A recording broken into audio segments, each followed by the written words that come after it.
to the Voiceover Round Table. I'm Mike Tobin. And I'm Emma O'Neill. Every week, we get together to talk about all things voiceover, with a special focus on community. Bringing you in-depth interviews, roundtable discussions, special performance events, and industry-leading guests. Let's get started. This is the Voiceover Round Table.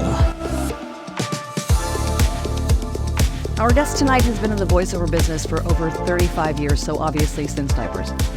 Beginning as an agent, moving into casting, then production. He's currently the owner of Howell Productions, where he produces and directs content for promos, commercials, animation, narration, IVR, ADR, and dubbing.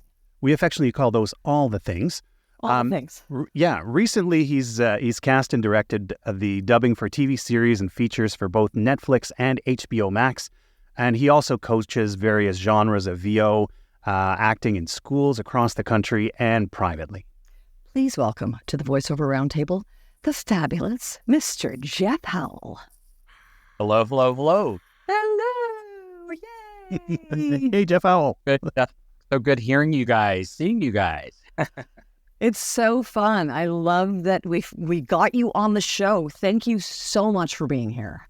My pleasure. My pleasure. And yes, it has been busy, thank goodness. I'm glad to say I'm busy right now, because the business is kind of strange right now with all the strikes going on. Well, actually, the writers' over, but the actors' strike, of course, as we all know, I'm sure that it's continuing. But anyway, I'm glad to be here and glad that our business is still thriving in certain areas, Yes.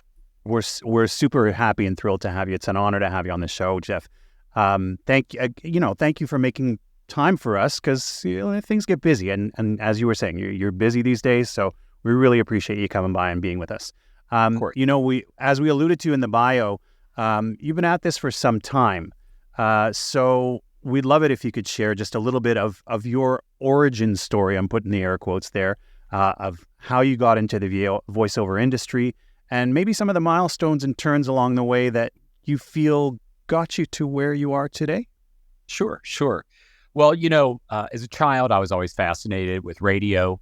I used to listen to the radio, the old radio shows, and then, of course, interested in TV and film and going to see theater. My aunt was a really big actress, and I used to go see her in shows, and I was fascinated with that aspect of our business. And so, as a child, I was fascinated. And then, going into sort of junior high and high school, I studied drama in school, and then I volunteered at the local community theater. And what I found interesting and fascinating was that I leaned more towards the backstage, the stagecraft of it, as opposed to acting. Even though I enjoyed acting, I just never felt I was really strong at it. I had just terrible stage fright, but I enjoyed that process too. I loved being around other talent. I so respected the adults I worked around. And anyway, but I just found that at an early age, I had a fascination with various aspects, genres. And then when I went to college, I volunteered and worked at the local college radio station, and then also directed there and at the TV station. And then I was volunteering in downtown, went to BU, so I was in Boston. And so I was a junior year and senior year, I was an intern at a PR company in downtown Boston and really enjoyed that. So I found that I was leaning more towards the communications area of our business. And then when I graduated, a lot of twists and turns like we all usually have. But I ended up, I was in New York briefly, and then I moved to LA. And when I came to LA, of course, it was one of those things where, what am I doing the rest of my life? And then I started just trying to utilize some of my contacts. And so I was an extras casting director for a couple of years and got on sets. And I what I tell everyone is that, when you're on a set like that, it really allows you to watch all the different crafts going on. And I quickly eliminated things. Ooh, I don't want to do that. Oh, I don't want to do that. Oh, I don't want to do that. And so then when we went out of business, I ended up volunteering. I interned at various talent agencies around Los Angeles. I was a creative artist, writers and artist, and William Morris. And then I ended up at a talent agency called Abrams, Jubiloff and Lawrence, and they had a vibrant voiceover division. And as luck would have it, they placed me as an assistant in that department. And it was kind of like love at first sight. It was just down at that chair and I started bringing in actors. And what I found fascinating was that there was a recording booth inside the agency. And I thought, wow, you get to be an agent in the business side and get work for actors, but also you get to have a hand in their creative side as well. And that fascinated me. And then as I got to know the voiceover business, it really started making sense that a lot of the skills that I had been exposed to or had gotten from being exposed to all these various types of media throughout my college years really led to me being good at it. And so then I just started really diving in and realizing that this was meant to be. And hang on, folks. Yeah, then it was on. You just cut out for a second. Oh, okay. So can you? That's okay. So anyway, Yes. basically after that, I just went from company to company and changed jobs. Again, I was an agent for the first 5 years of my career in voiceover, and then left that and went to a production company, which had a huge radio presence in commercial comedy radio. And I was there for about 8 years doing casting and directing, working with all the comedy greats from Phyllis Diller, Buddy Hackett, Tim Conway was there almost every day, and Harvey Korman. And I mean, I'm going from those to younger comedians as well. And then I left there and then went to Worldwide Radio, and I was there for 17 years. That's where I got my promo experience, because we were a big promo house in addition to commercial.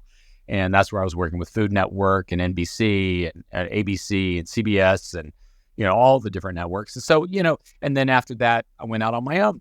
So it's just been a really interesting sort of journey for me. And I've been very, very lucky, very fortunate. I have worked hard, and I feel like I have pretty good ears for this business. And I just enjoy talent and working with talent so much. And whether it's in coaching or directing sessions, I enjoy every minute I'm with them, because it's a collaborative process, and I really enjoy it. So, Wow. Quite a ride. Wow. Seriously. It was, for those of you who don't know, I was just in LA, and I had the pleasure of spending some time with Jeff. And at one point I was standing in between Jeff and Joe Cipriano. It's just just shut up and listen. I was like, if I could record this conversation of just this, the talk of the history between the two of you, and just the history of where you've been in your journey. I was like, it's story time. This is amazing. Well, it's interesting you say that, because, we sometimes forget about the history that we've sort of accumulated, if you want to say, by being in the business for so long. But it's, I was lucky to get in it at a time when it was still relatively small. And then when you last this long, I suppose, in any industry, you start really knowing where a lot of the bodies are buried and having the history. So when Joe and I get together, because I directed Joe for years on CBS, and we of course have known so many of the same people and have had some of the same stories and all the funny stories of some of the quirks that some of these VO talent have. So, it's just really a delight. Every time I see Joe, of course, he's such a great human being and so talented, but we always get such a kick out of sharing our stories, because, it's sometimes hard to find people who can relate, So it's really, really awesome. I was actually in a shoe shop 2 days ago, and I was listening because I had the radio on for whatever reason. All I heard was alpinecredit.ca. I was like, hey, Joe, how's it going? I know that voice anywhere. Exactly. Anyway, some definite huge shifts and big changes along the way. So I want to get into asking you questions. So okay. I know that you still do pretty much all of the things within voiceover, really, but going back to where you came from to now, which was harder, moving from being an agent to casting or casting to production? Oh, I think agent to casting, because I had to learn very, very quickly. When you're an agent, your talent pool, and some of the other big people at the other agencies and all that stuff. But then, when I made that leap from being an agent to going to as I said, a very busy, vibrant commercial production company, I had to very quickly school myself on all the talent around town, and then start thinking about New York as well, and Chicago. And so I just this was before the internet, and so I had to just really dedicate myself, and of course I became good friends with all the major talent agents. And so we go to dinner, and I'd say, okay, tell me about your talent. Let's talk. And so they would sit there, and for about 2 or 3 hours, we'd be talking about their talent, and they tell me about who they had that was really exciting at that point in time, or some of the people I should be listening to, the up and coming talent, and I just kept a lot of notes, and then after a while you starts absorbing it, So I think that was the hardest, was really making that transition from just knowing my talent to knowing all the talent. That makes sense. Yeah. Yeah, And absolutely. so much change along the way. Like, we don't often quote the Greek philosophers here, but as Heraclitus said, the only constant in life is change. And that seems so true in voiceover, and I feel like more now than ever. But with someone with your years' experience, you've seen probably many periods of change that the industry has gone through. What do you make of where we are today? And like, from a really high altitude view, where do you think we're going? It's interesting. Let me get my crystal ball out. Hang on one second. To be honest with you, I would say part of your question, I think that where we are at this point, I think that, what's exciting about our world and technology is that with new technologies, hopefully, theoretically, would come new opportunities, because they're new things. I mean, who knew of a streaming service, 15 years ago, whatever. And so, hopefully for all the folks listening, and, the VO talent and the live action actors out there, and animation actors and anime actors, that all these streaming services are providing more opportunities for actors out there. I've never experienced as much content being created as it's being created now. I remember, and I'm sure some of you, or hopefully probably a lot of you in this room listening, that, there was a lull in our business for years when reality shows took hold. And that really created such a, not necessarily, of course, promos were being produced to advertise these, and certainly didn't affect advertising as much. But I mean, in terms of live action actors, it really almost killed the scripted part of our industry for a while. And so, but I'd say, circling back to your question, I think that, what I'm seeing is that technology is advancing quicker than ever before, especially, I think, in the communications industry. And so therefore, as the technology as our speeds get faster, and as our devices get faster and more and smaller, and new things pop up, we all thought 3D was going to take hold. It really didn't. Now we're talking about virtual reality even more than ever before, and AI and all that. So who knows what the future holds? And I hope that brings opportunities for us. The overall, though, I have to say, the downside is that when certain doors open, certain doors close. And I think that what we are going to see from all indicators, just from what talent have been telling me, what other producers have been telling me, and the people I've been sniffing around and trying to find out what's going on, especially in the dubbing world, is that technology is going to change our business. And so jobs will be eliminated. That's just going to happen. But that doesn't mean that all jobs are going to be eliminated. And like I said, I try to be a positive person, and to think that, that things will hopefully evolve in different ways. And again, maybe there'll be new exciting ways for us to all work in our industry. And while I'm talking about this, I think it would be appropriate for me to say something I was going to say anyway, is I think one big piece of advice that I will give you all, and I'm sure you've heard before, and I also give myself all the time, is you have to stay on top of what's going on, and to make sure that that you keep that finger on the pulse, or eye on the ball, whatever quotes, exactly. Out there is, but it is true that as things are changing, I think we all want to create shelf life for ourselves and to look for those new opportunities, because the last thing you want is to be left behind. I do think that is all of our responsibilities. And listen, I'm sitting here saying it to you guys, and I should be doing it myself. And I sometimes get those sort of blinders on, and I'm kind of moving forward in my job, in my area, the business, and with this sort of hope that it's not going to change or move away or disappear or lessen. But the reality is, we're all looking at just a completely sort of ever-changing, field that we're all playing in or on. So I think that that's my big piece of advice. But again, circling back to the initial question, I'd say my overall is that it's still an exciting time, despite the labor problems we're having in our business, and that I'm hoping that when that gets resolved, that the business starts churning again in a positive way, that we're all going to be working and commercials will be amped back up again. And, animation projects will start being written again and produced, and we'll all be working. So let's hope that happens. Mm. I love the finger on the pulse thing. And honestly, that's, I think, one of the underlying reasons why we do this show is being able to have experts like you come on and help us feel a pulse at a different pulse point, because you can take your pulse in different spots throughout time. But this is what really helps our listeners. So we really appreciate it. Absolutely. Absolutely. Yeah, no problem. My question is, because you get to see so many different sides of the business and you play in a lot of different genres, you play in promo, you play in dubbing, you play in a lot. One of the areas I know you're working a lot in, or there's a focus on, is dubbing. Yeah. And it's one of those genres that can be extremely mysterious to a voice actor, kind of like, dubbing, what's that? What? So the questions. Yeah. What are some things people should know about dubbing and why? Well, I think that... I have my notebook ready.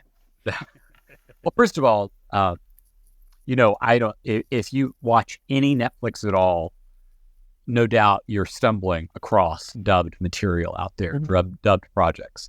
And, and I'm sure that, I would be lying to you if I said that years ago that would have been my type of programming to watch. But as I've gotten into it more and more and more over these last 7 years, as more and more material has been produced or localized, as we call it, I think that the quality has shot up a great deal and improved so much that the experience of watching it isn't quite as disorienting as some people have claimed. And I also have claimed that myself, by the way, as being. But, the key factor, I think, of dubbing is, first of all, it's access. And that means of knowing where to seek out this kind of work. And there are about 5 or 6 known dubbing companies in Los Angeles that have quite a bit, if not all, of the Netflix work. But there are about, 7 or 8 busy dubbing facilities, at least 7 or 8, if not 10 dubbing facilities out here that deal with, HBO Max, Disney, Amazon. Those are the main ones that are creating a lot of dub material out there. And so I guess the key factor is to somehow find out who's doing what and to see if you can get in the door. Because once you get in the door and you get known, then the directors are primarily responsible for casting their own projects. And so they're the ones that would put you on their casting list. And then the talent coordinators, these different companies, would be the ones to call you and to try to schedule you, or at least to see if you're even interested in doing the project in the first place. So I guess access is number one, because I'm sure that's what all of you are probably thinking was, I would love to do dubbing. How do I do it? How to find the work? How? Yeah. So it's getting access, and then one might say, then how do I get access to those? And I think that what you I would suggest doing is going online, let your fingers do the walking, and do some Google research, and try to find out the names of these dubbing facilities. Number one, and I can already tell you the ones that I deal with mainly, and I'm actually right now in the conference room, one of the biggest ones. It's VSI. That's a big one. They have offices all over the world. Dubbing Brothers is another one. They have offices all over the world. You've got Roundabout, which I know they primarily do quite a bit of Disney and some Netflix. You've got Bang Zoom, which is one that gets, I think, a bit of anime, and so they get their share of that. You've got Igloo, and they do a lot of live action and anime. And so those are the ones that are coming to mind right now, but I know I'm probably forgetting about 3 or 4 other key ones, but those are the ones to already seek out. And my recommendation for all of you is to go on their websites. They all have them, and see if they have a way of submitting. And if they do, then submit your MP3 to them. And then, of course, people say, well, I don't have a dubbing reel. You don't need a dubbing reel. You want to submit a reel that represents your natural voice. So I would not submit an animation reel, to be honest with you, because we don't need wacky voices usually on dubbed, especially live action. We need your sounding voice. We need to know what you sound like. So your commercial reel is probably ironically enough, probably the best one to submit. If you don't have a reel, that's fine. Just read a scene or two and dry and just create an MP3 on that and send it in. Because again, what we're listening for your natural sound of voice and perhaps emotional sort of levels and pivots. So it could be maybe you sounding angry, you sounding upset, you sounding jealous, you sounding sad, you sounding happy, that sort of thing. So it's just because, again, this is a more theatrical sort of realm. It's not as voiceover style as one would think. It's actually more theatrical and more ADR related. So anything that you have that is less commercial or less animated, probably the better. And you would submit that to these different companies, and then those companies would hopefully distribute them to their directors. Or oftentimes, for example, from my standpoint as a director, if I get too busy and I need the help of getting people at the different companies to help me come up with ideas for casting, I will rely on them. And so that would be a time when they say, "Hey, do you know Emma O'Neill? Do you know these people?" And so I do. Yes, I do. And who doesn't know Emma O'Neill? Exactly. And then they would submit your reel to me, and then I would decide whether or not. And rarely do we have auditions. Now, I say that there's a project coming up that I know I'm going to be on, that I'm going to be having a considerable number of auditions because the client is being specific about that. But for the most part, in our world, I've gotten projects where they just say, just assign roles, and I will do that. Wow. And so it's also good to have, to relationships with directors. And the good news is once you get in the door, and if you have a good relationship with the director and a good experience, then more often than not, they're going to hire you again, because it really is good to have. I mean, it's hard to find really, really good people. And when we do, we hold on to them, but we also don't want to overuse them as well. So the key factor here is to just do your networking, get into these agencies, these companies that have dubbing work, try to submit reels to them. And it certainly wouldn't hurt for you to check in with them periodically. Just send an email to someone there that hopefully is on their website. And it's also good to check back because the personnel shifts quite a bit, as you can imagine. So that you may have had contact with in December may not be there in July, so you want to just keep in touch, make a list, and periodically circle back. Also, if you have a talent agent, tell your agents that you're interested in dubbing work. A lot of the agents, some of them don't go after it because they either don't pay 10% or 20%, or it's just they feel that it's just not worth their while to chase that kind of work. But if you expressed interest in it, then if they do get a casting submission from them or breakdown, then if you've expressed interest in dubbing, they might automatically put you on it because you've expressed interest. So certainly you could go that way as well. Do you need to be in LA to do dubbing, or can you do it remotely? I am sorry to say that for the most part right now, you have to be in LA, and I'm going to explain why. During COVID, we obviously would work with anyone because everyone was remote. You could look down the street or around the corner and everyone was remote. And, we made it work. But here's the problem. Technology. The technology hasn't caught up yet because the internet speeds are not fast enough for dubbing. It's sync work. We have to see the sync. Now, can we record you and then the engineer can slide you around a little bit and line that up? Yes, we can do that. And we have done that. But also the other problem is, I'm sure most all of you who've worked with Source Connect or other ways to receive or send out signal, inevitably, you'll have a click here, a drop out there, a stutter here. It just happens. Listen, The technology is fantastic that we have, and when it works, it's great. But when it doesn't work, it costs us money because dubbing works on time. It's not by session. If it was by session, it would be a whole different story, but it's by time. And because every second counts in dubbing in terms of recording you, that it makes it harder for us as a director for me to justify using someone from out of town. And trust me, it pains me because there have been times when I have had actors that are dear friends of mine that I've worked with before, and then they moved away. and they're like, Jeff, you can still use me. I have a great booth, and so designed it, and I've got these great mics and all this stuff.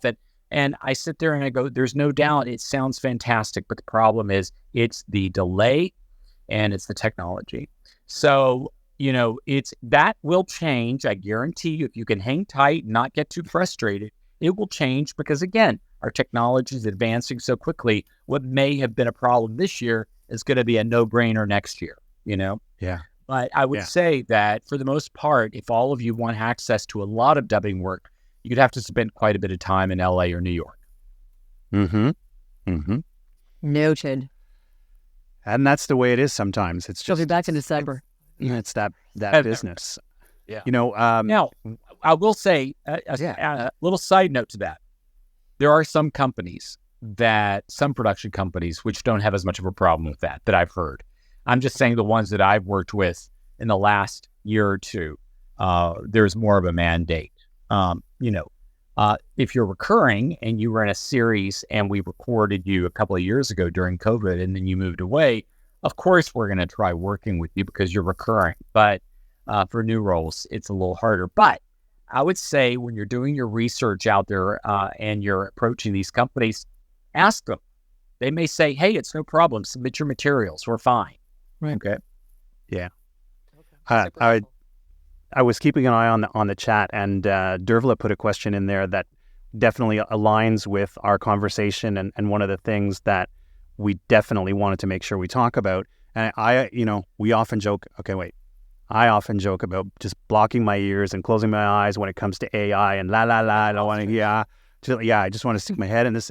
But I'm getting over it. I'm working on this. This is like active therapy work every single week. We actively want to talk about it.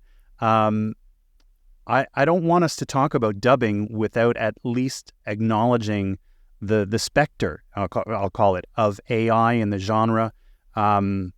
But from what you've said so far, it's not all doom and gloom. But how does this play out? I know that one of the things Dervla was mentioning is the things we're seeing online when it comes to the ability to change an actor's language and even their lips on the screen. Yeah.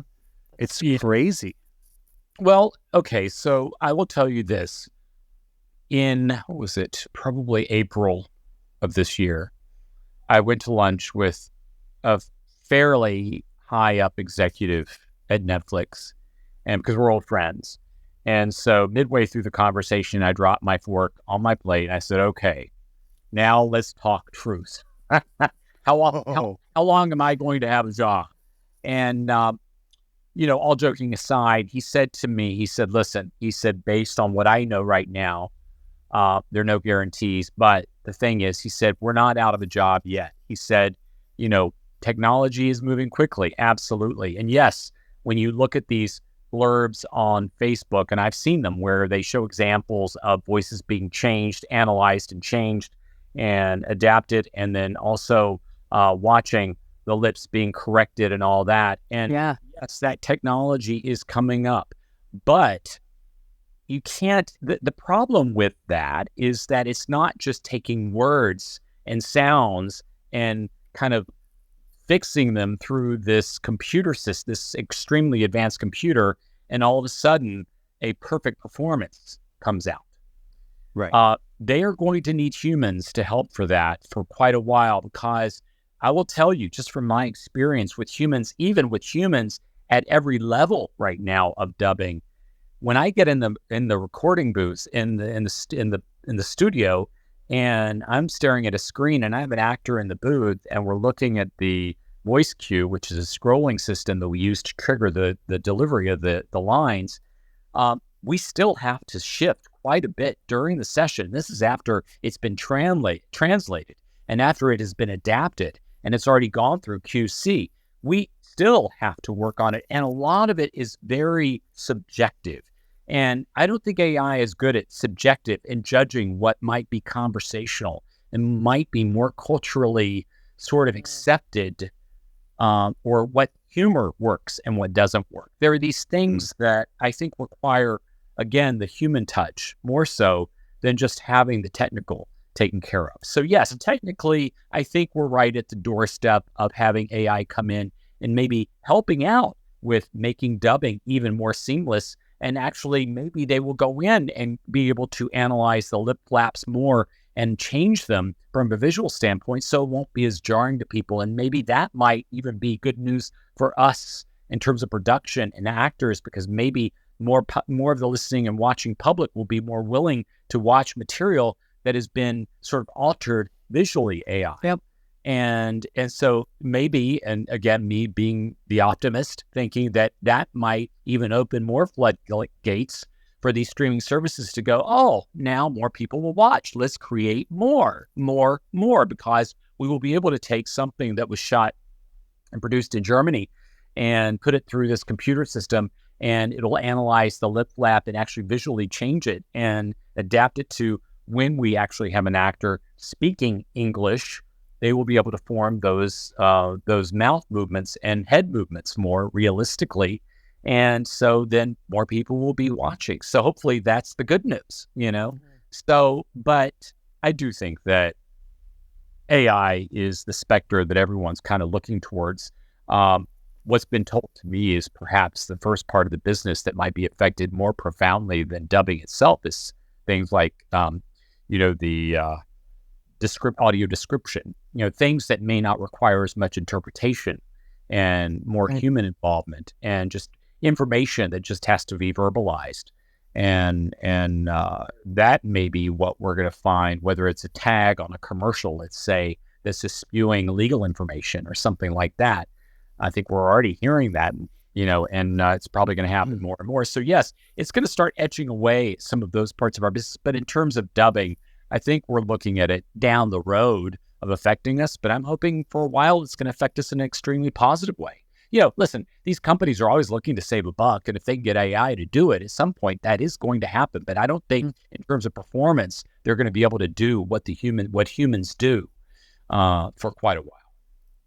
I love the optimism. I do too. It's very rare that we can have optimism when talking about AI. So I'm going to take it, and I definitely tip my hat. Thank you. You have put us in a good place tonight.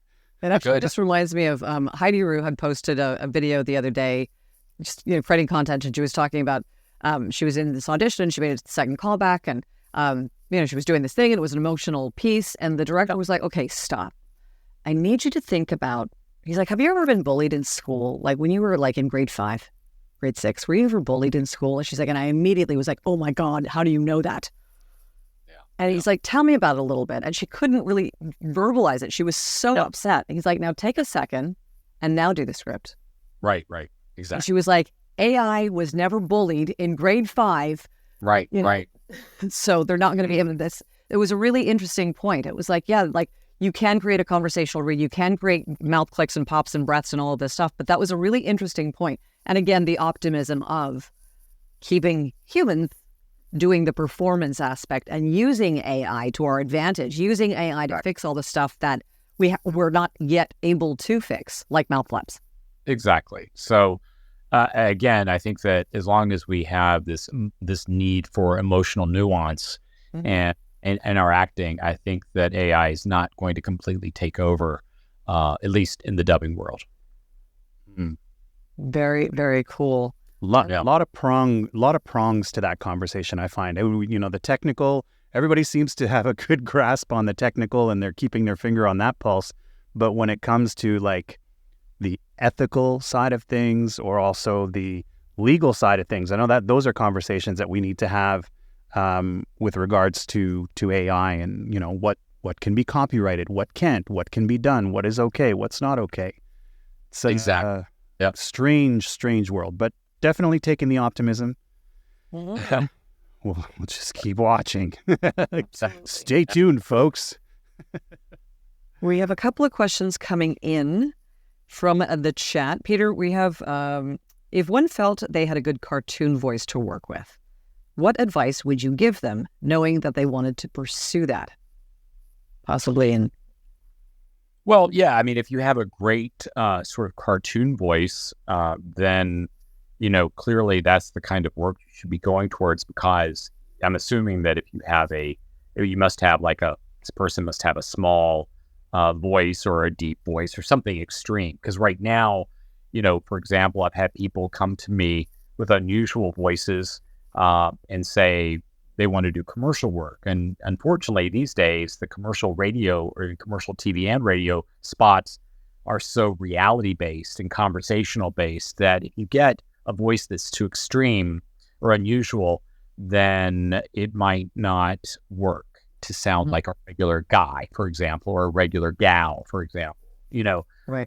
There may be the occasional need for an animation sort of voice on a commercial, and that's great. But in general, I think it's great to identify what kind of voice you have and to say, okay, I have a quirky voice. I'm going to go for animation. I think that's smart. So what I would do is I would train in that area. And again, I will continue to say for everyone listening who hasn't trained or people who have maybe trained a little, is training is very important. And I think that there are known coaches out there in the animation field and the gaming field as well that I would go for advice and to do brush-ups on and to get evaluations on and get their opinions on how to market your voice to the different talent agents out there, especially ones that have big animation departments, and start that way. And if you're lucky, you'll get noticed, and they'll at least hip pocket you or maybe even sign you, and start trying to submit you on projects. But as I tell everyone, the reality is, and I'm sure Emma, you'll agree, and Mike, that the VO business is so incredibly competitive, and that a million times I've heard, people have told me I have a great voice, or people have told me I have an unusual voice. Well, believe it or not, Now what? you could have the voice that's deeper than any voice you've ever heard, and I guarantee you 3 agencies already have that voice. And same thing with the highest pitch voice you've ever heard, or the quirkiest, or the most beautiful voice, luxurious voice. They all have it for the most part in their stables. So you have to start thinking about how can I set myself aside a bit, and whether it's continuing to do training and to perhaps try to find your voice within the sound of your voice and maybe your specific point of view or uniqueness in your voice, and try to accentuate that.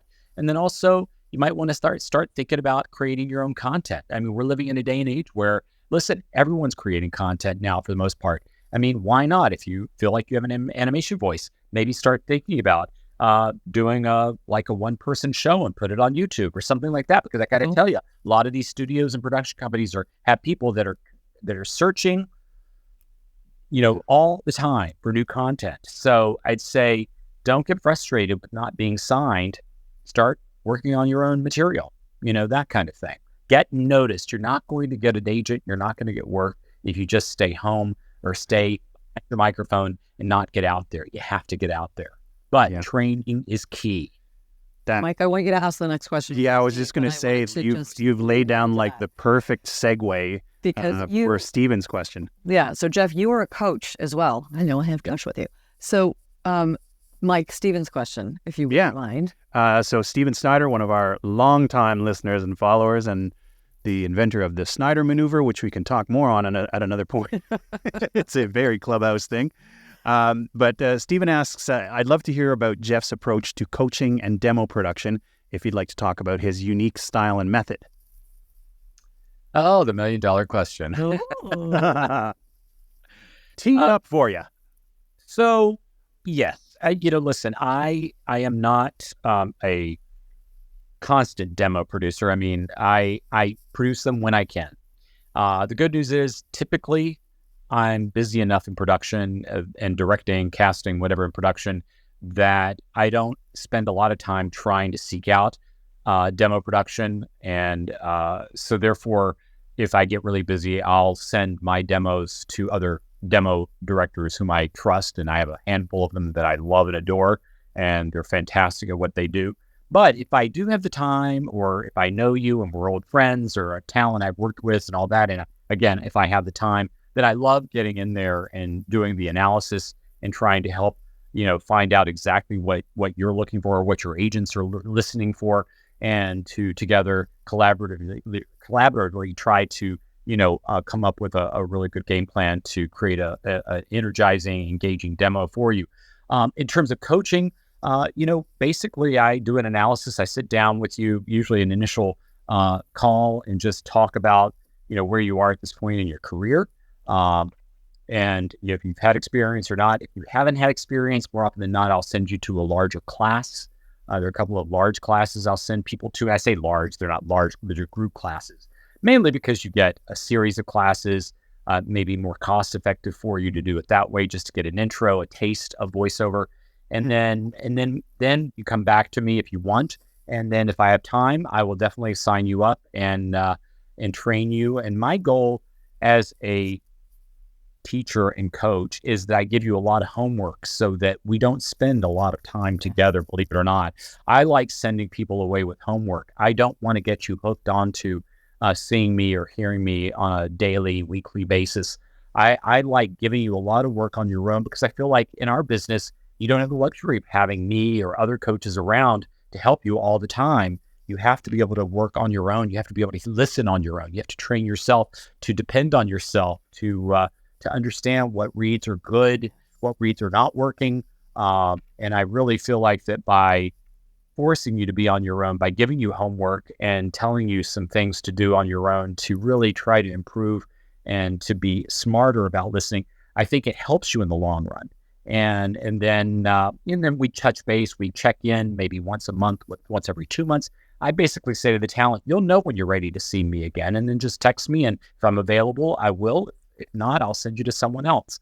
I think it's good to coach with other coaches. I think there's so many wonderful coaches out there. We all have our own different styles, our own different ears. I think we all have the same goal, is to make you better. But we all have different ways of coming at it. And so I when people come to me for promo, I more often than not I'll train them in promo, but then I'll send them to another promo person and say, get another opinion, and then commercially as well, and narration as well. So I do think that my unique approach is that I probably push you away more than I want you to come see me. Get out of here. And a lot of it is because my revenue stream isn't dependent on coaching. I just so enjoy doing it. I love it. And I feel so gratified when I hear someone improving and when they are out there. And the best thing for me is that when someone calls me or emails me and says, hey, guess what? I just got signed, and with the demo that you made for me, and I've already booked a spot. Or I'll get an email down the road from someone who I trained years ago, and they'll send me a lovely note saying, by the way, just so you know, I still go back to the notes that I took when you and I worked together, and they're still helping me 5 years down the road. Thank you so much. So I think that my approach is that I really try to develop an independent I want you to be independent from me. I want the actor to not need me. My goal is I love working with you. And as I say to actors all the time, don't misunderstand me. I'm not trying to push you away. I would love to see you and listen to you. But again, my goal is to have you be a very confident, talented actor. And the only way to do that really is to develop your skills on your own and have me fine tune them. Love it. Emma's going to take another question from Jen in a second. Just want to do our sort of mid-show reminder. If you joined us partway through this evening's show, this is the Voiceover Round Table here on Clubhouse Live every Tuesday night at 7:30 Eastern, 4:30 Pacific, where we talk about all things voiceover with a special focus on community, bringing you in-depth interviews, roundtable discussions, special performance events, and industry-leading guests. And tonight, our special guest is veteran producer, director, casting pro, and coach, the awesome Jeff Howell. And I just wanted to touch back on, because your coaching technique is so unique. I remember when I coached with you and you're like, okay, so go off and go to YouTube and do this stuff. And I was like, excuse me? Go to YouTube. Excuse me? You want me to what? Where are the scripts? Just give me the scripts and we'll work the scripts. And it's like, initially I was like, what just happened? And then as I worked with other promo coaches, I started doing that just by myself anyway, because it was like, no, I want to look at these ones. I want to see what this is about. And it's such a gift, because it is. We don't have the coach in the room when we're doing the audition. Exactly. We have to be able to do it by ourselves. And if we're attached to literally the umbilical cord is still strong between you and the coach, you're not going to get anywhere. Exactly.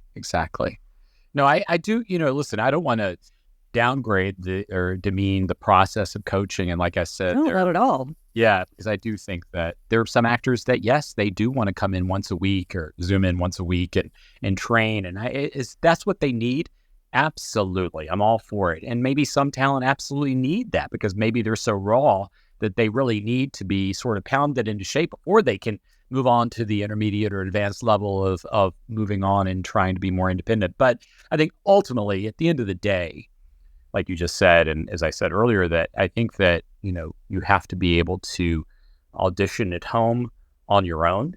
And more importantly is to put the onus of understanding a good read on yourselves and to really fine tune your ear and understand what a good read is. And the only way you're going to do that is if you depend on yourselves, not on a coach or other people to give you that feedback. I think you really have to have an instinct for it after a while. And I think the more you listen to spots that are produced out there, more promos that are produced out there, or narration material out there, you're going to get a sense of it. And that's why part of my homework is you've got to be out there listening. I mean, I can't tell you how many times I've trained someone, and at the end of the session, I give them homework, and I'm go, okay, go to your television, turn it on, and I want you to listen to this. And they say, I don't own a TV, and which I find kind of surprising because I think that it'd be like wanting to be a film actor and never watching film, or it's just, or wanting to be a stage actor and never going to the theater. It's just, I think that whatever medium or genre you're in, you want to watch it and listen to it and to educate yourself and understand what's going on.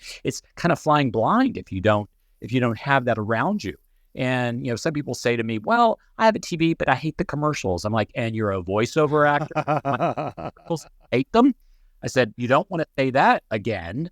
I said, I want you to be in love with commercials. I think you have to have a steady diet of them and watch them all the time. But I said, you have to know what's going on. You have to know the current time, the pop culture, what's out there, what's going on, and the sound of what's going on. And so, again, I think that when I send people away, I really just want them to really educate themselves and to really understand what's happening. Because that's, again, going back to what I initially said about, you want to you have your finger on the pulse. Well, how are you going to have your finger on the pulse if you don't even have a TV or a radio or any kind of way into anything?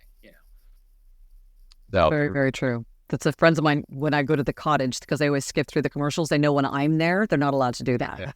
It's like, oh, Emma's here. She's doing homework. Nobody can skip the commercial. We'll just go to the bathroom. Yeah, Let us know when they're done. The show's back on. Mm-hmm. Yeah. So Jen Greenfield has a question. It's a great question. As far as approach and delivery are concerned, can you share the difference between promo and trailer? Yes. Well, promo is definitely from a observational standpoint, promo is definitely more active than trailer in terms of what's going on out there, in terms of just having opportunities. But in terms of what Jen is asking, in terms of the approach, promo tends to be just more, how can I say it? Promo tends to be more out there, more informational, more, get the information out. What you want to do is get the information out, leading the audience to the tune-in message at the end of the actual promo, which drives viewer traffic to actually tune in and watch the show. With trailer, it's a little bit more storytelling, more, you're able to kind of sit in with the read a bit more and not have to push it with information. You're actually just maybe even introducing moments and letting the actual image tell the story and entice the audience a bit more. Listen, all bets are off in terms of saying this style is definitely promo and this style is definitely trailer. I mean, I have directed over the years promos that could have been trailers. Yeah. To be quite honest, I don't have as much trailer experience. I did direct a few early on, but that business really collapsed while I was in the promo business, so I didn't have as many opportunities for that. And I think that is coming back a little bit, but of course, that whole business is changing. I don't know what's going to happen to our theatrical release business anymore because it's blended so much with the streaming services now that I'm not sure if that's going to turn into more of a promo style in terms of the trailers that are going to be produced for these genres. I think that just purely from the trailer, from the theatrical standpoint, I'm sure we would all agree that for the most part, they tend to be a little bit more, the delivery is more storytelling, and it could be more impactful, allowing the story itself, the visuals, to tell the story. So it could be more theatrical, or whether it's comedy, it could be certainly upbeat. But I'd say with promo, it's definitely more driven by information, telling a bit of story, introducing sound bites. If it's radio, especially, it's introducing sound bites. Or if it's television, visual, then yes, you're allowing oftentimes the video bites to actually tell the story. But yet there's certainly a lot more information being tossed at you, especially with graphics as well. Mm-hmm. Again, leading towards the tune-in message. And again, just trying to educate your audience in terms of where to tune in, what time, and is it on a streaming service, So, Jenna, hopefully that answers your question. It's just that there's really no set rule these days, but I'd say promo tends to be more informational, more driven by that sort of faster pace, and trailer tends to be a little bit slower and more theatrical. What about the difference between the networks? I know there's a massive difference, especially, so let's look at promo for a second. The difference between the delivery for ABC versus NBC versus CBS versus, because they are different. Flavors. If you were to give a, kind of short caption for each network in the descriptor of what their promo style is, more of. Well, I would say it depends on the show, the day part of the show too. It's wild. Listen, when I got into the business many years ago, there were only a few people on the networks. Each network had their own identifiable sort of evening voice, which would be drama usually, and then the daytime voice, which was daytime drama, so it would be the soap operas and that sort of thing. And there were only 3 or 4 networks at the time. That has certainly changed, and you have all the cable out there. And, now it used to be, yes, there were certainly, and God knows I had to cast voices of a certain network, which meant that they had at least 90% of the promos on that network. They were represented by that voice, let's say. But I'd say for the most part, that's changed quite a bit. Usually you have now actors that are more assigned certain shows on certain networks. And listen, it's anyone's guess. To be honest with you, there's no answer to that question because there's just so many voices now on various shows, on various networks. It really just depends on what they're going for. Now, I will say many years ago, NBC went through a period where they were the first ones to really start going for that sort of lower key, more conversational, if you want to say conversational with promo, which I hate saying, but it's a more like that sort of read. There was a time when, Dorian Hare was doing drama, Reno Romano was doing comedy, and it had backed off quite a bit from that sort of more energized Don LaFontaine doing Survivor on CBS approach.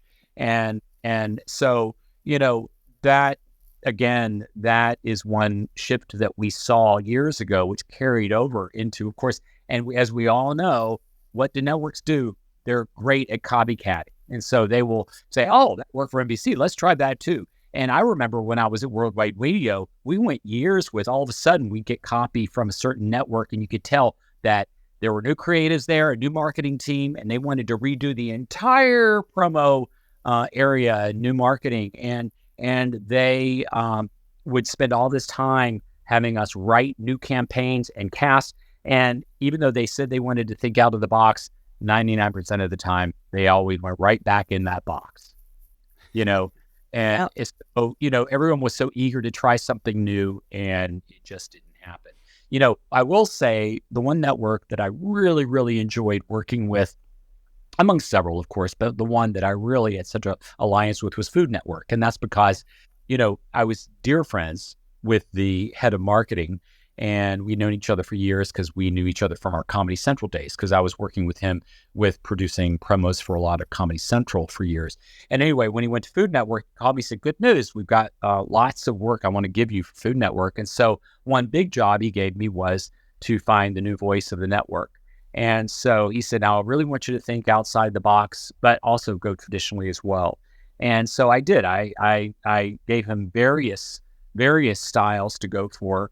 And I will say that what they ended up doing because Scripps Network, which owns a lot of those sort of channels like HGTV and Food Network and all that, they had a hiring freeze. So they decided to freeze the funds that they were going to devote to a rebrand. But what they did was Food Network kept my library that I created for them. And I was pleased to see that they used a bunch of people, or several people, that I had cast. And one of them was Carney Wilson, and from Wilson Phillips. Yep. And I'd known Carney for years, and because she had I cast her on some other things over the years, but also she had a food show one time. So it was an automatic tie-in, and Food Network loved that. And I actually was in New York and pitched them that idea. And so they ended up hiring her. And she was a voice of a segment of Food Network for years, which was wonderful.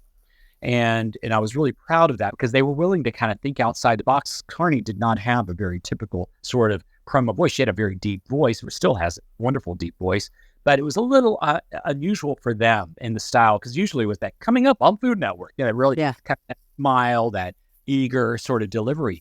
But Carney really gave her brand to it, and I think they obviously bought it, and it really did well. Their sales were up, and she did a fantastic job. On the other side of that, in the casting I convinced Mark Hamill's agent to let me audition Mark on it, and it was somebody I've known Mark for years, and boy, that's thinking outside the box. Yeah. And we were catching him at a good time, because the second phase of the Star Wars series of movies had not kicked in yet. So he had some time available. He had still been doing the Joker for Batman and had some other campaigns going. And I had certainly worked with him over the years. And so I convinced his agent to let him know that I wanted to see him. And so for me, he came in, which I was so flattered about. But I will never forget when I walked out in the lobby and he was sitting there, and I was like, "Mark, how are you doing?" And he said, "Jeff, I don't know what I'm doing here, because I don't know if I want a promo, and that's a lot of work." And so I said, "Mark, don't worry about it. I'll take care of you." So I had him in, and I read him on a bunch of copy, and we had a great time together. And so I sent it into the network, and I was because I didn't warn them that I was going to be sending him Mark Hamill. And so the next day I called and I said, "So give me some feedback." And they were like, "Oh my God, we couldn't believe that when we opened up the file, there was Mark Hamill." And they listened to it. And we said, "Oh, what a wonderful idea." They said, the one thing we knew, scheduling wise, it wouldn't work, obviously, because he's a busy theatrical actor, and they knew that Star Wars was coming up. And they said, even if we could afford him, and we would certainly be willing to pay certain things, but we just don't think that would work, because he would need to be readily available, which I agree with. But they did love his voice for it, because it was something kind of different and unique. So I thought that was kind of a fun little experience for them. But anyway, but yeah, so I just think that, Emma, I know I went way off center. Oh no, I love it. Love it. But there's really no answer to that specific style of voice comparing one network to another. At least I love that answer. Now you might, you might talk to another promo producer out there that may be intimately involved and aligned with a certain specific network, and if so, they may have information that I don't have. Right. But from my impression, and I do try to watch promos as much as I possibly can and keep my sort of ear to the ground in terms of knowing what's going on out there. And I don't think there's really a specific sound that's throughout the entire network. No, I love that answer. It's it's again unique. And you didn't go too far off. If we get a Skywalker saga into the show, I think we're doing okay. It's all good. We got another question from the chat from one of our good friends, Aiden. Aiden's a VO, a singer, and also stretching her legs out in the casting area. Yeah. Great. So Aiden asks, when you're interested in getting in touch with new contacts, how do you like to reach out? I know it's different for everyone, but curious to know from a casting and directing perspective if LinkedIn, for example, is still a major way to connect, or if there are preferred methods.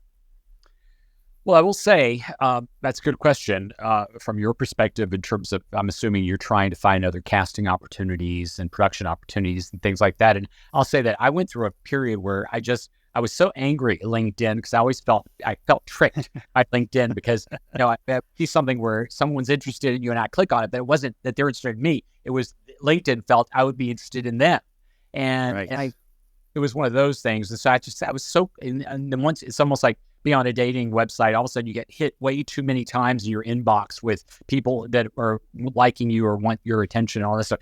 So I went through a period where I wasn't active on it, but then I think it was about a year and a half or 2 years ago, I decided to reactivate it. And I will say it has been useful because I've been reconnecting with some professionals, and it hasn't necessarily directly provided me with new work opportunities. But I will say that by my impression of just reading it and looking at it, it seems like it is potentially a way for you to get opportunities or at least see what's going on out there. So I would say LinkedIn is probably my best recommendation at this point in terms of some sort of online sort of presence. Other than that, I would say just make a list of companies that you feel that you would like to work for, go on their websites and see if they have postings, and then just start checking them periodically, maybe at the beginning of every month, and check and see if there are any casting opportunities out there internally. And you never know when you'll trip on something. And those are the only two things that really come in my mind right away in terms of ways to find opportunities.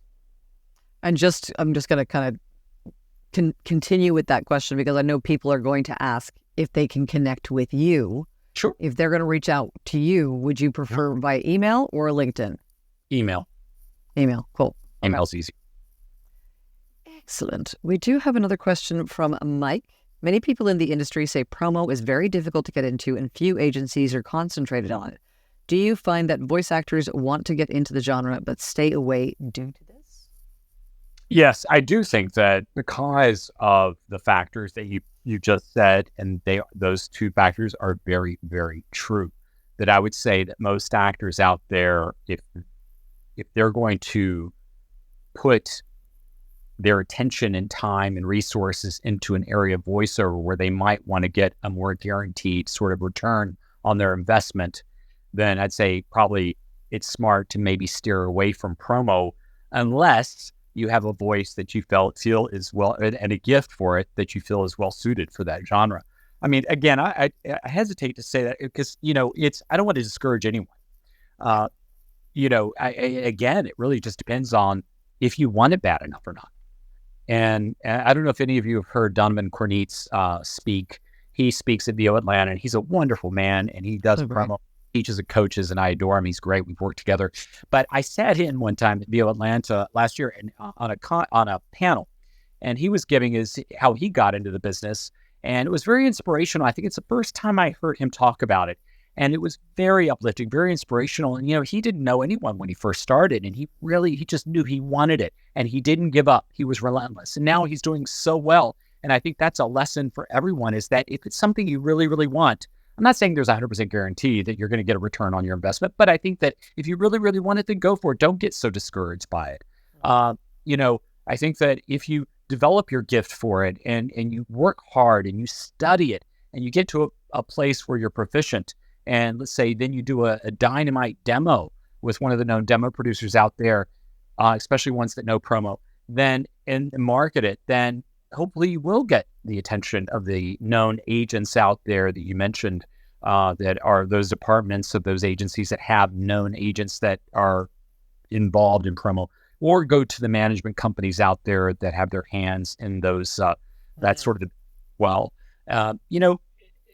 I think that's what you do. I mean, listen, on a just very overall cursory level of the VO business, I think that yes, if you're already spread thin and you only have so many resources available to you, time, money, whatever, and you maybe are a naturally suited commercial actor, let's say that you do a lot of theatrical and you just feel that commercially you might be suited better, then I'd say focus on that and not on promo. But I say also the promo area is becoming more conversational in its nature anyway, in terms of the delivery. So what may have been a read, like, for example, these guys who talk like this and they're very formal and, and they sound like radio guys, and those guys were probably better suited for promo years ago, with this type of promos were produced. But now maybe they're not going to be as suitable for promo, maybe because of the style. So if you have a sort of natural tendency for commercial, maybe this is a time for you to get involved in promo. But again, I'll preface all this by saying it really depends on how hungry you are for promo. I mean, the entire VO business is highly competitive, whether it's commercial, promo, animation, dubbing, narration. And again, going back to make sure you're training, make sure you're training with people who are known in those fields, or at least have experience in those fields. And when you're training, make sure that they will hopefully check in and be honest with you when you are ready to do a demo, because you don't want to do a demo unless you're ready, So I think that answered that question. I think so. And if you don't know who Donovan Cornitz is, he is the voice of the promo for the Today Show, is one of the many regular jobs that he has. So if you watch the Today Show or you watch anything that has Today Show commercials, that is Donovan. And he's just lovely. Yeah. Lovely man. So. You gotta want it, folks. You gotta want it. Very true. It's true. It's very true. Because it is. It's. I like that you keep driving home the fact that it's not just promo or dubbing, or it's the entire industry. The entire industry is highly competitive. And one of the things, that I love about this part of the industry is that, yes, it is highly competitive, but we're all each other's biggest fan. Exactly. So we all want each other to do well. And again, this, like Mike said earlier, about one of the reasons we do this show, that is another reason that we do this show, is to lift people up and give them correct information about the people who are available to work with, so that I know that I'm pointing people in the right direction. Like if you want to work with a coach, if you want to work with a casting director, if you want to work with someone in this specific genre, we're sending you to the right people. It's not just some random individual who has decided they're a coach. Yeah. There are a lot of, I will say that we're living in it where it seems like there are a lot of people out there coaching, and I'm not saying that they're not good.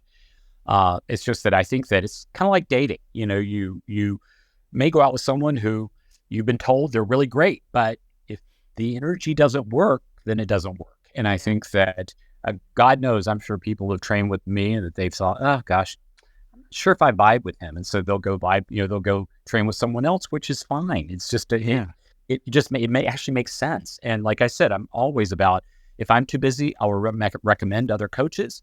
And I also know some specialties that other coaches have that I may not have. Like, for example, animation. I've directed animation. I directed animation auditions because I love doing character analysis and thinking about pivots within the characters and things like that. But when people come to me for animation coaching, I send them to the animation coaches that I know, because I feel like they have those tricks that I don't have, because they have the experience of many, many, many years. I don't pretend to compete with that. I will never, ever, ever say that I am a 100% qualified animation coach. I would rather send that to people, that work to people that have worked in that business. Yeah, it makes perfect sense. There's a whole bunch of things that you said in the last couple of minutes that all tie together. The fact that VO is so competitive and so in demand. There's so many people that want to do it still. Even with all this doom and gloom, so many people want to do what we do. But at the same time, because of that demand, there are a lot of people who will take people's money. Yeah. It's an unfortunate thing. And we've talked about it a lot, and I don't want to dwell on it too much. Yeah. But to what you were saying, it's really important to vet who you're going to work with, whether that's a coach, whether that's a demo producer, whether that's a group class like you talked about earlier.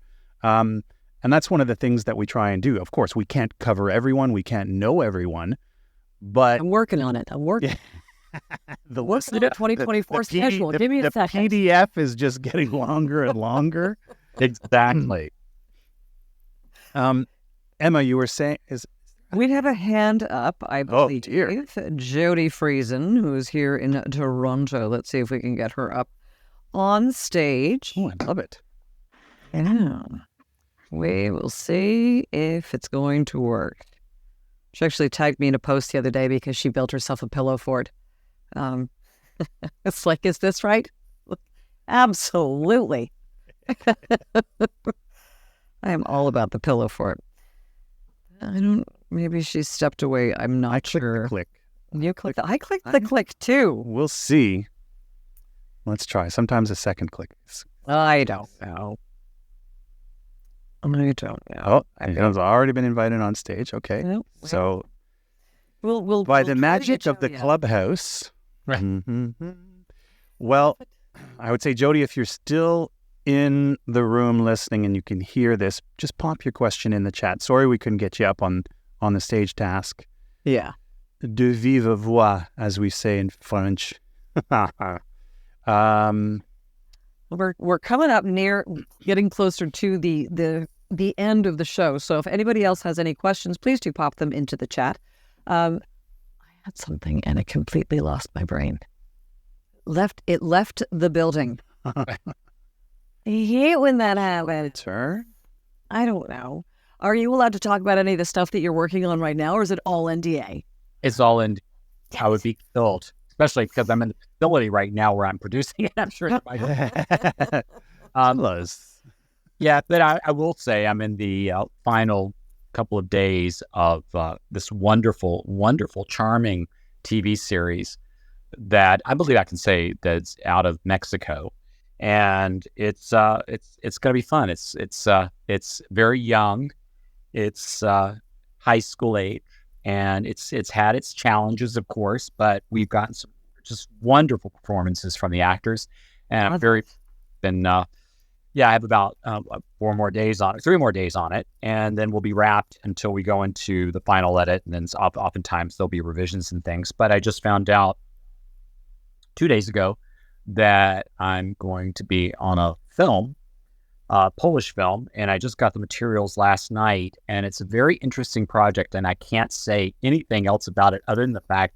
that in the first 4 minutes of it, my jaw just dropped with what the action that was going on of a political figure, and that's all I can tell you. It's kind of like a mockumentary. It's like a mockumentary in a way. And it's going to be I think it's going to be a very controversial piece of work. So I love working on that. It's very art film, art house like. So I'm very excited about it. And it's going to be a real challenge. I can already tell that there's some challenges about it, but I just listen, I love production. I really do. And I love casting production. I love the actual being in the studio and the challenges of making sure that the adaptation works and that we try to match the lip flap as best as we possibly can. It's never perfect, or sometimes, but it depends on the language, of course, the source language. But the things we do the best we can. But it's just really wonderful when it all comes together, and that's what's so rewarding for me. I mean, certain projects are better than others, and like I said the other day, you could do a great job on a dubbing project, but if it's a bad movie, it's a bad movie. If it's a stupid TV show, it's a stupid TV show. Whether it's a dub project or not, you could have done a great job casting it. You could have done a great job directing it, and the lip flap matched perfectly. But if it's a bad project, it's a bad project. You're not going to recreate it. You're not going to reinvigorate it just with a dubbing. Exactly. Man. Exactly. But listen, it just, again, circling back to dubbing, it's just, it's what I will say that the actors absolutely love it because it's a wonder. I consider it a collaborative relationship. When I get the actors in the booth and we're sitting there, we're discussing it, and they're looking at a big screen in front of them. And when I'm coaching them and trying to set up every scene, tell them if there's a specific arc that they need to be aware of, I tell them emotional arc, try to give them relationship information regarding the other actors around them.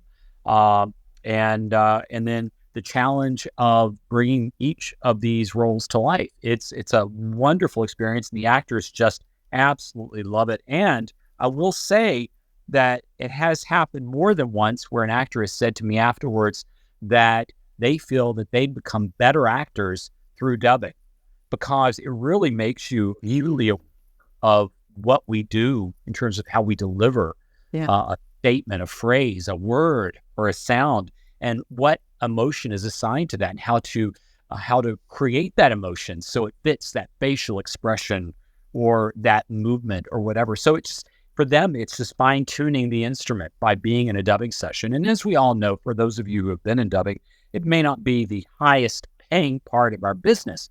But that being said, the takeaway that they've been able to kind of rationalize from it is that it just improves their skills as an actor in general. And I really think that's important because you could be sitting at home or you could be in a studio Yeah. working. And, so yes, would I love it that the fact that I wish all of us were making a bit more money in this area? Absolutely. Why not? But that being said, I feel like I'm a better director every time I work on these. It sharpens my skills as well. So, it just prepares us all for the next opportunity. So I think that's important too. I think dubbing is a fantastic part of our business, to be honest with you. I'm so glad I was lucky enough to find it, or it found me 7 or 8 years ago. And I've worked on, I've kind of lost count, but I've worked on, I think, about 15 features and about 20 series in that amount of time. And a lot of different types of animation, anime, a lot of live action, comedy, drama, and some documentary, some UN style, which is the overdubbing technique where you hear the actual non-dub material on top of the dubbed. Yeah. And Just layers in underneath. yeah, exactly. So I've done those as well. So it's wonderful. It's a sandbox I love playing in. If you're interested in dubbing and you have you don't know where to start, how would you train yourself? How would you find a coach? Are there classes? Like, how would you get into it Before moving to LA, we'll say. before moving to LA? Right. I would say number one, I think, do I guest speak and do Zoom training sessions? I've done them. I've done them in person as well.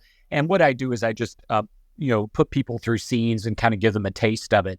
My feeling is, and, a dubbing director told me this little trick, and I think that I haven't done it myself, but it's something you could do, is just, when you're watching TV at night, if you're watching a show and, you're alone and you just want to kind of play around, you could just turn on the subtitles and turn down the volume, and you could actually read to the subtitles. They won't line up perfectly because that's what adapters do. They rewrite the subtitles to make sure that they line up with a lip flap. But it will give you that experience of looking at a screen and maybe giving it the same emotional output.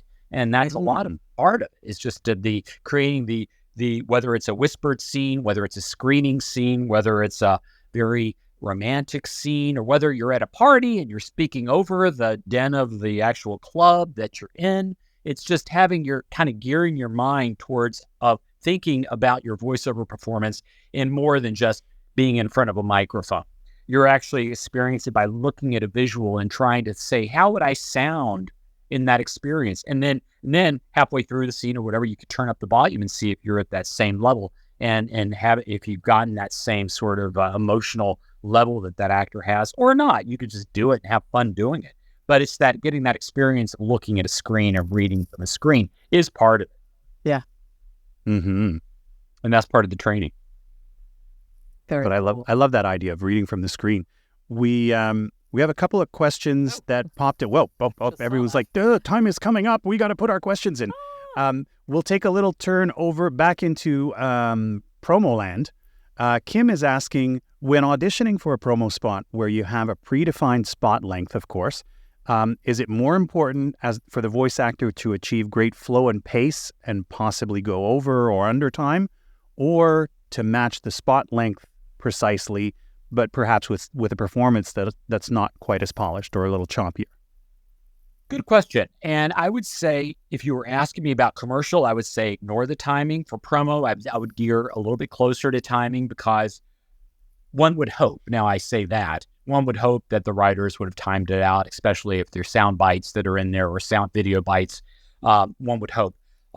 This may be a situation where you might want to send 2 takes if you can.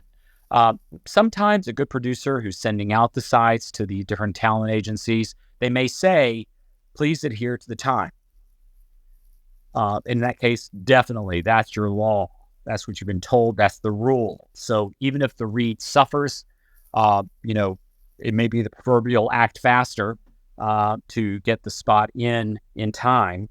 But if you're not given that direction to specifically bring it in time, I would say, if you go a second over, I don't think that's a huge issue, because I don't think they're going to be watching a clock. But the reason why I say you might want to follow the timing a little bit closer for promo is that promo tends to be a faster medium anyway. Yeah. And more often than not, because there's a lot of information that we're trying to get to you in a relatively short amount of time. So whenever I've trained actors, and we've done various takes, typically the one take that sounds the best is usually the faster take. And that is because we're so used to hearing promos usually deliver at a faster pace anyway. And so I would say that to answer your question, if you go a half a second over or a second over, I don't sweat it if you love the read, because then hopefully an evolved writer or whoever's evaluating your audition is going to go, oh, we really like that read. We might have to have, go a little faster, but we like that. We're going to book that talent. They're not going to go, oh, that actor came in a half a second over. We're not going to book him. So, but because also if, let's say, for example, the spot is overwritten and you're so focused on the speed, then the performance will suffer. And then you're not going to book it, whether you bring it into time or not. That happens more commercial than promo. But I think as a rule, I always tell actors all the time, please focus more on your performance and not on the timing of the spot. In promo, if you go a second over, I don't think that's a big deal. If you go 5 seconds over, that might show that you're you're a little too slow. Right. Yeah. Great question. Emma, you want to grab Casey's question? Casey says, I've heard it said that working as an adapter could be a potential way in to dubbing. Would you agree that based on your own experience? Yes, I would say that gives you a little bit more exposure to the inner workings of promo. And that happens with almost any business, really. If you worked at let's say, for example, you worked at a company, trailer company, trailer house, and you wanted to do trailers. Well, you might say, especially if you've trained in trailer, at some point you might say to them, hey, by the way, if you need a scratch voice, I'm here for you. And then they might put you in there. And if you're great, then all of a sudden you're booking trailer because the Paramount or CBS or whoever is listening to you, they're going to say, we just like that voice. Yep. So being in the inner workings, as close to the inner workings, really, for the most part, it certainly couldn't hurt you, and more often than not would help you. But being an adapter is not an easy task, let me tell you. And I find the better adapters are the ones that are better writers. If you're a good writer, you're going to be a good adapter for the most part. But you have to wear a couple of different hats. Every facility has their own specifications in terms of how they like adaptations done. And you have to understand the software that they use to create the cue line where we cue the actors. And so there's a whole sort of knowledge of that you have to get trained on. So it is not an easy task of just all of a sudden just saying, hey, I'm an adapter now. Not that that's what you were insinuating, but just so you know what you're prepared for is that, if you're going to be an adapter, you got to be prepared for a lot of late nights, a lot of schedule changes, a lot of rules, a lot of probably banging your head up against the wall trying to think of what word can I substitute for that word so it'll look better on the screen. But that's an exciting part of the business. And God knows, I do a little bit of adapting on the fly when I'm in the studio because I have to. But I don't, other than the first project I ever worked on, I've never really adapted a full project myself. Thank God. Wow. Yep. We've got one last question that we're going to go to. This is kind of more a broad question, industry-wide for Pamela. Pamela has shared that she's a VO artist with a disability, and she's asking, is there a VO genre that is a safer bet for not expecting fast deadlines and turnarounds? Finding it difficult navigating some of the I need this audition in 24 hours, sometimes has to, deal with the stuff, what would you recommend? Well, I would recommend promo. Yep. Right. That's probably one of the most terrifying in terms of deadlines, as I'm sure all the actors that are listening. Probably golden handcuffs. Oh yeah. Listen, I'm not even kidding. There were times when producing for CBS, I would direct the session and we would produce it that day and it would be on the air that evening. And so it was that fast sometimes. Yeah. It's crazy how fast. But to answer your question, I wish I could give you the firm answer. I'm guessing the books on tape might be one of those areas because you might be given a certain block of time and you can work at your own pace. I'm sure even those folks are given deadlines in terms of when things are due and all that. But I would say that probably the more long form the project is, probably the more ability you're able to slide things around and make them work on your schedule. But that's my guess. Yeah, so things like audiobooks and possibly e-learning, perhaps. Yeah, exactly. Just the longer form stuff with longer deadlines. Exactly. Exactly. But I would stay away from promos, stay away from commercials, stay away from animation. Yeah, because it's very quick. Tends to be very fast-paced. Yeah.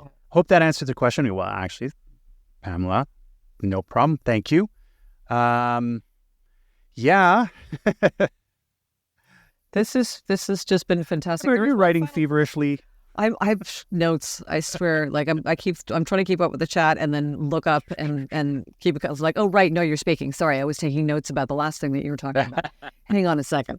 There was one final question. Apologies if this was asked already. Does Jeff accept demos from voice actors to hold on to for future casting projects? Yes, absolutely. You can email them to me. Watch out, Jeff. Your email is going to. I have a file that I keep for every class where people will send me things, and I do like going back to them and listening to them, and I have found people in my classes before that I've ended up using. So for various things, not just dubbing, for commercials or whatever. Yeah, that's great. And we have posted Jeff's website at the top of the page. It is jeffhowellvo.com. And would you like to share your email address, or do you want them to use the contact form on your? They can use my email address. Fine, it's jeff@jeffhowellvo.com. Mystery's there. That all right? Like awesome. When I type that, I'm typing on a phone. You've got a keyboard. Okay. That would be awesome. Thanks. I appreciate you. He's on club deck. My pleasure. I always enjoy doing these things, try to give people information and hopefully steer them in the right direction, Absolutely. I just want to double check here. Jeff@jeffhowellvo.com. That's it. I'm going to pop it in the chat there, and if Thank it you. looks right. Does that look right, Emma? You got the big keyboard going on here? Yep. Yes, it does. Awesome. Yes, it does. We are just about at time for tonight. Jeff, this has been awesome. Thank you so much. My pleasure. So great. I'm so glad we could make this work out. There was a moment where I thought I wasn't sure if I was going to be able to make it because of our production schedule, but I had them schedule around you guys, so we're fine. So grateful. This has been so awesome. My pleasure. Well, good luck with everything, guys. You too. Thank you for sticking around at the studio to have this chat, and hopefully we didn't keep it too long. And I'll see you in December, but we'll keep in touch with everything that's going on. And I'm sure a bunch of people are going to send you emails. Sure. Absolutely. Here it comes. Yeah, if anyone has any questions that I didn't get to, feel free to email me as well about questions. That's fine. Fantastic. Okay, guys. Great. Thank you so much. This is fun. You are so very welcome. For next week, we are bringing in, what was it? Thank you to our audience. That's it. Thank you to our audience and supporters for the great questions and participation. Mike, what's happening next week? Oh, I totally flipped it on her. I told that. She's like, what's going on? The world is upside. It's like Inception. Generally, I'm the one that makes this announcement. You see, we flipped the script. Next week, the Voiceover Round Table returns with another great special guest. We have the founder and president of the National Association of Voice Actors, or NAVA, Tim Friedlander, with us. Can't wait to have him on. He is just like the smartest man in the room, and I don't think he actually sleeps ever because he's just always doing so much. You're like, how do you do as much as you do? It doesn't make any sense. Wild. So it's going to be another terrific show, and we hope that you will join us live here on Clubhouse Tuesday evening at 7:30 p.m. Eastern, 4:30 p.m. I've never said this before in my life, so I have no idea what I'm saying. Like, this is a cold read. I've literally never said these words. 4:30 p.m. Pacific for the Voiceover Round Table. We'll hear you soon. We'll hear you then. Have a great week and weekend, everyone. Take care. Have a great night.